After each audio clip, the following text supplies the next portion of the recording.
Alright, so today's how-to is to, well, the object goal here is to change the oil in my lovely Honda. Oh yes, I love her dearly. Alright, and the things that you're going to need for this are, a jack, if you're poor like me and weren't given the necessary, tools to lift up your car. You're also going to want a oil pan. Mine's the cheapest one I could find. You're also, if you're a girl like me and you don't like getting stuff under your nails, or if you just don't like using the orange glow afterwards, gloves. You're going to need an oil filter. You're going to need a gallon to a gallon of quart of oil. You might need this. We'll go over that. Paper towels, once again for cleanup. And worst comes to worst, you might need cat litter, but we're not going to need cat litter today, and I'll explain what that's for later. Alright, so for starters, what we're actually going to do is we're going to locate our oil well. And most cars are well labeled, and I've already unscrewed this so you can get a better shot of it. But they'll say oil or huli, or actually that's not the original gas cap. My original one had Japanese on it.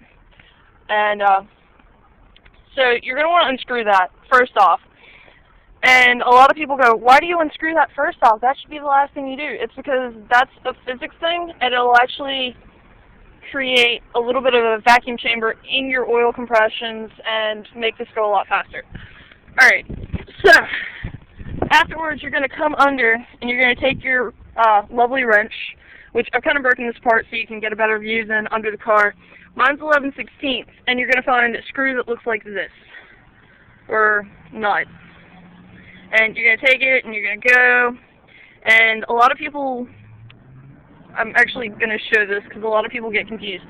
You want to go from 6 o'clock to 3 o'clock this way.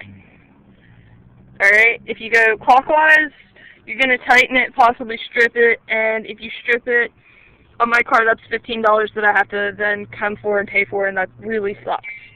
Because you can't really drive to AutoZone to get it fixed. I mean, well, you have to get a friend to drive you. Alright, so after you unscrew that, it's going to drain, which mine just finished draining, because this is my third take, and I've been trying to get this video awesome. So after you get that part awesome, what you're going to do is screw it back in, which I'm waiting for my friends to get here. Oh, first rule of car safety. Seriously, whatever you're doing, if you go under your car, above your car, make sure you have a friend there to at least call 911 in case you really fuck up. Yeah, I'm waiting on mine. I promise, I haven't gone under my car yet. The only reason I've even done that part is because I can do it without actually reaching. Okay, other things, get a shovel or a brick or something if you're on a slope to shove behind your back tires. The reason you do this is because if you are on a hill, then you've got a little bit of traction to keep you from rolling back, having the jack roll under, and then you're dead. So there's that. Which I have a little, okay, I have nothing behind mine, and I really should, but I'm not on that big of a slope to where I'm worried.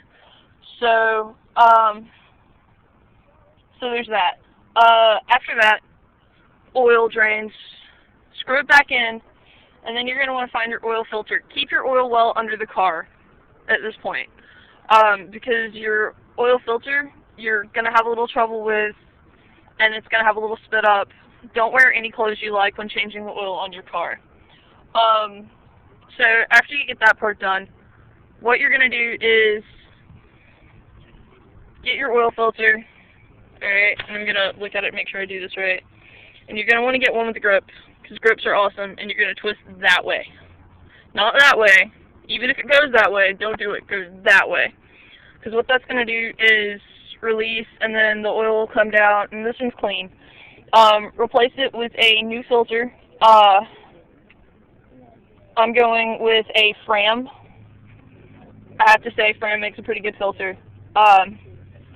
So, after you do that, this is important. Do not go ahead and screw your filter back on, alright?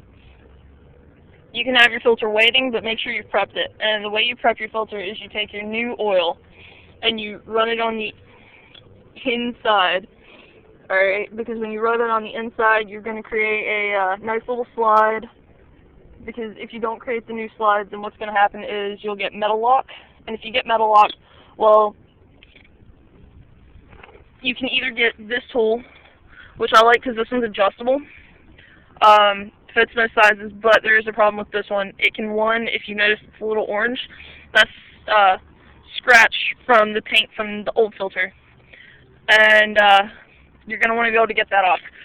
Alright, so if that doesn't work, the physics person told me you can take a screwdriver bigger than this one, ram it through the side of the filter with a hammer, and once you ram it through the side of the filter, you should be able to get enough leverage to twist. The reason I will never do that is it might rip, but if you're really desperate, it's an idea. So screw it back on, go to the top of the car, and then put in your oil. Alright, oil is a really important part because most cars take either, if your car smells like mine, it might take a gallon, but always buy a gallon of quart because you never know, and if you don't have it, I mean, if you only need a gallon, you've got a spare quart for if you start leaking, throw it in the car, use it for later. My car likes 20/50, other cars might like 30/40 or high mileage. The point of these is actually the better heat distribution for your motor. Motors are really big computers, so you gotta know how to work with them. So what you do is read your manual, and it'll tell you, usually what filter you need. If you don't know the filter based on that, then most AutoZones will have a little book that you can look it up in. Same with the oil. Me personally, I will tell people to use 20/50 to the end of the earth, but if you're in like a 2009 vehicle, you might want to just use 30/40. So, load it up, throw your oil in, twist it back on. Congrats, you've just changed the oil in your car. Happy driving.